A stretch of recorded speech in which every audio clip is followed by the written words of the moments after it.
के भक्त के घर पर भगवान आते। रामायण का एक तीसरा प्रसंग है जटायु का। महाराज, जटायु जी के पंखों को रावण ने काटा। जटायु जी भूमि पर गिरे और कोई घाव लगाओ और जमीन पर गिर जाओ और वो घाव में यदि रेत के कण, बालू, रेती लग जाए तो घाव कड़ा हो जाता है, ज्यादा दर्द देता। दोनों पंख कट गए, नीचे जटायु जी गिर गए, छटपटाने लगे। दोनों पैर ऊपर की तरफ, पंख तो है ही नहीं, तो पैरों को मारते हुए छटपटाने लगे। राम राम राम राम राम पुकारने लगे। और मेरे पागलों, जब राम राम पुकारने लगे तो एक व्यक्ति ने आके कहा जटायु जी को, अरे बाबा, काय को बेफिजूली में लड़ाई लड़ रहे थे, काय को रावण से युद्ध कर रहे थे, क्या फायदा मिला तुम्हें और क्या हो गया और तुमने क्या कर लिया?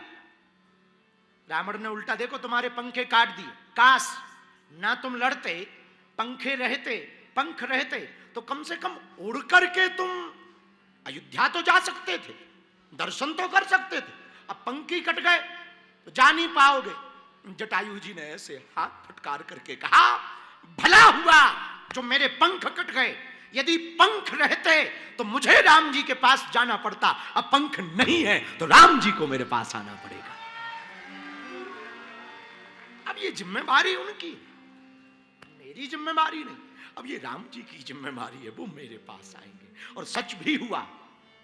गीध देह तज धरे हरि रूपा। भगवान आए और भगवान जब जटायु जी के पास आए तो गोद में ले लिया। पंख तो थे नहीं, गोद में लिया। भगवान ने अपने अपने नरम नरम हाथों से घाव के ऊपर जो रेत लगी थी ना, उसको फटकारा और भगवान की आंखों में आंसू आ गए, सजल हो गए नेत्र। भगवान धीरे से बोले, बताओ जटायु जी, हम तुम्हें क्या दें? जटायु जी बोले, हमें क्या दोगे आप? क्यों? जटायु जी बोले, पहली बात तो तुम वनवासी हो, तुम पे है ही नहीं कुछ, जो कुछ दो तापस वेश विशेष उदासी।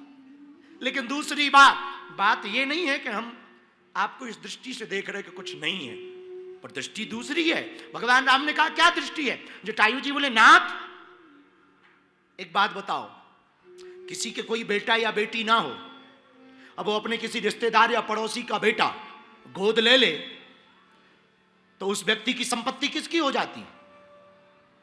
किसकी हो जाती है?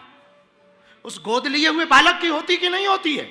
आप त्रिभुवन के मालिक हो, जगत के मालिक हो, और हमको गोद में ले लिया तो अब तुम्हारा सब हमारा हो गया। आपने हमको गोद में ले लिया, अब सब हमारा हो गया। जो जो तुम्हारा है, यहां तक कि साकेत हमारा हो गया। और कान खोल के सुनो, जिस दिन आप साकेत की गद्दी से उतरोगे, हम ही बैठेंगे।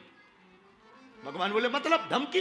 बोले, धमकी नहीं, सीधी सीधी बात है, आपने गोद क्यों लिया? गोद का अर्थ यही है कि जिसको गोद लो, प्रॉपर्टी उसकी हो जाती है। अब आपकी प्रॉपर्टी हमारी हो गई। राजा भले ही बने रहो, जब तक मन है तो बैठो गद्दी पर, और जब आपको उतरने का मन करे तो हमें बता देना, हम बैठ जाएंगे। हमने तो सब पा लिया, आपकी गोद पा ली, अब भला क्या चाहिए?